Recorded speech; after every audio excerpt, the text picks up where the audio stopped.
There's no feeling more intense than starting over. If you deleted your homework the day before it was due, as I have, or if you left your wallet at home and you have to go back after spending an hour in the commute.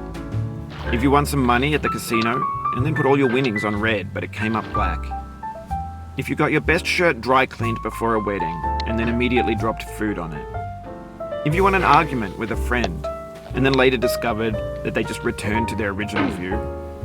Starting over is harder than starting up. If you're not ready for that, like if you've already had a bad day, then what you're about to go through might be too much. Feel free to go away and come back. I'll be here. Alright, thanks for coming with me on this trip. I'll understand if you have to take a break at any point. Just find a safe place to stop and quit the game. And don't worry, I'll save your progress, always. Even your mistakes. This game is a homage to a free game that came out in 2002, titled Sexy Hiking. The author of that game was Jazzuo, a mysterious Czech designer who was known at the time as the father of B games. And B games are rough assemblages of found objects. Designers slap them together very quickly and freely, and they're often too rough and unfriendly to gain much of a following. They're built more for the joy of building them than as polished products. In a certain way, Sexy Hiking is the perfect embodiment of a B game. It's built almost entirely out of found and recycled parts, and it's one of the most unusual and unfriendly games of its time. In it, your task is simply to drag yourself up a mountain with a hammer. And that act of climbing, in the digital world or in real life, has certain essential properties that give the game its flavor. No amount of forward progress is guaranteed. Some cliffs are too sheer or too slippery. And the player is constantly, unremittingly in danger of falling and losing everything. Oh, you just lost a lot of progress. That's a deep frustration, a real punch in the gut.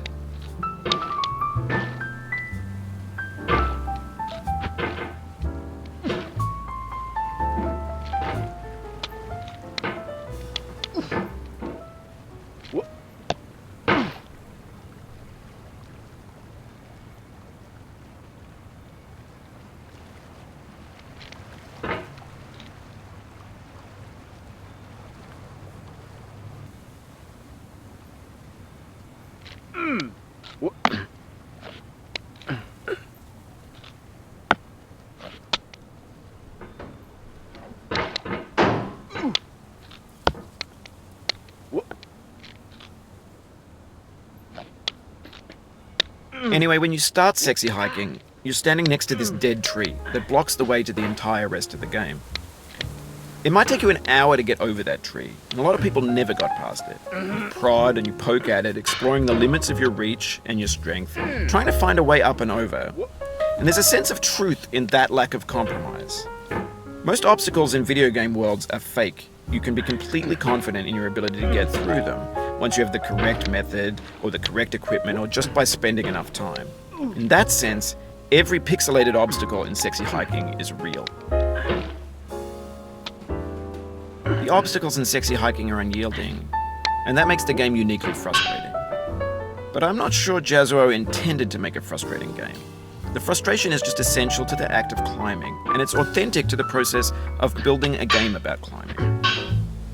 A funny thing happened to me as I was building this mountain. I'd have an idea for a new obstacle, and I'd build it, test it, and it would usually turn out to be unreasonably hard. But I couldn't bring myself to make it easier. It already felt like my inability to get past the new obstacle was my fault as a player rather than as a builder. Imaginary mountains build themselves from our efforts to climb them, and it's our repeated attempts to reach the summit that turns those mountains into something real.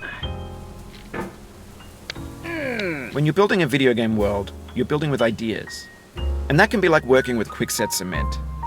You mold your ideas into a certain shape that can be played with, And in the process of playing with them, they begin to harden and set until they're immutable, like rock. And at that point, you can't change the world. Not without breaking it into pieces and starting fresh with new ideas.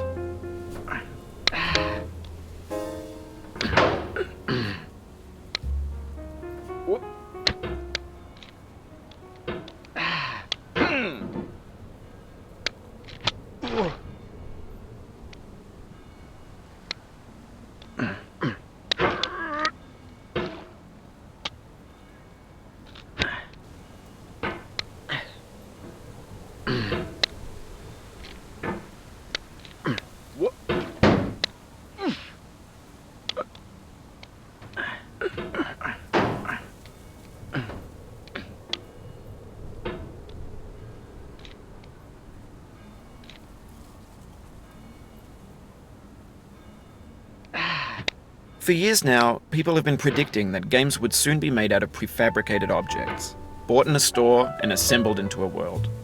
And for the most part, that hasn't happened, because the objects in the stores are trash. I don't mean they look bad or that they're badly made, although a lot of them are. I mean they're trash in the way that food becomes trash as soon as you put it in the sink. Things are made to be consumed and used in a certain context, and once the moment is gone, they transform into garbage. In the context of technology, those moments pass by in seconds. Over time, we've poured more and more refuse into this vast digital landfill that we call the internet. It now vastly outnumbers and outweighs the things that are fresh and untainted and unused. When everything around us is cultural trash, trash becomes the new medium, the lingua franca of the digital age. And you can build culture out of trash. But only trash culture. Be games, be movies, be music, be philosophy.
No.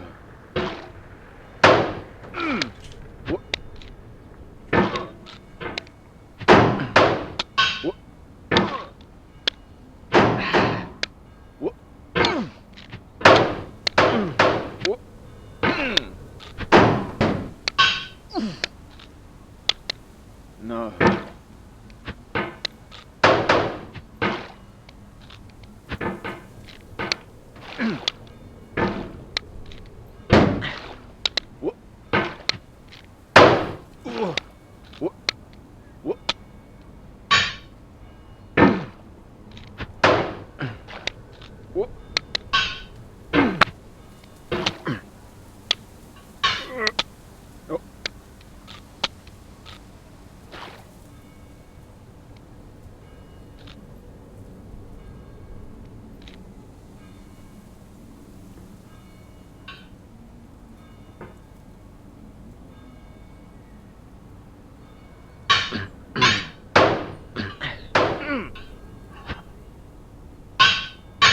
Maybe this is what digital culture is. A monstrous mountain of trash, the ash heap of creativity's fountain.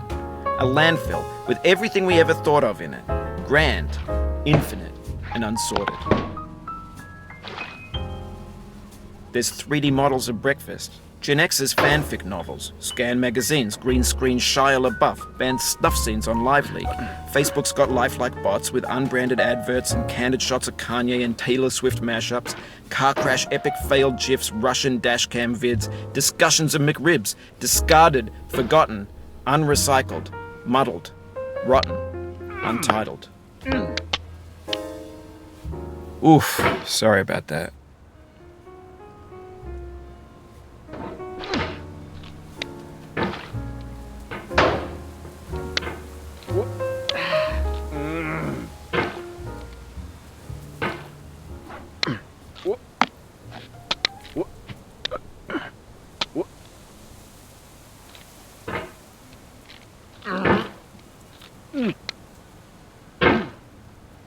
Oh, it happened again.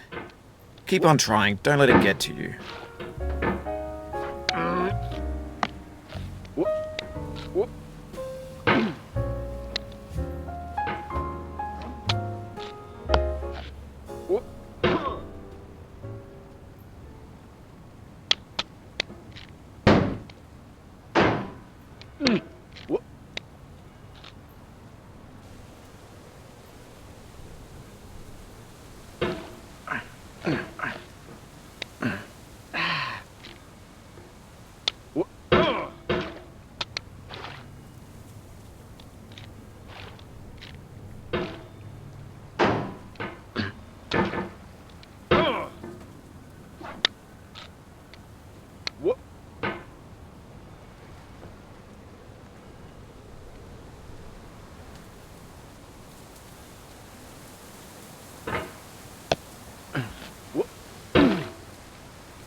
This thing that we call failure is not the falling down, but the staying down.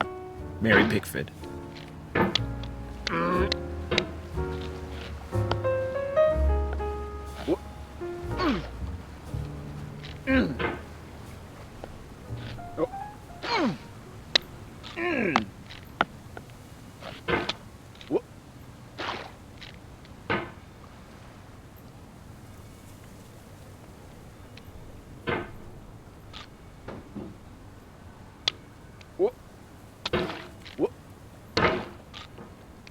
Whoop.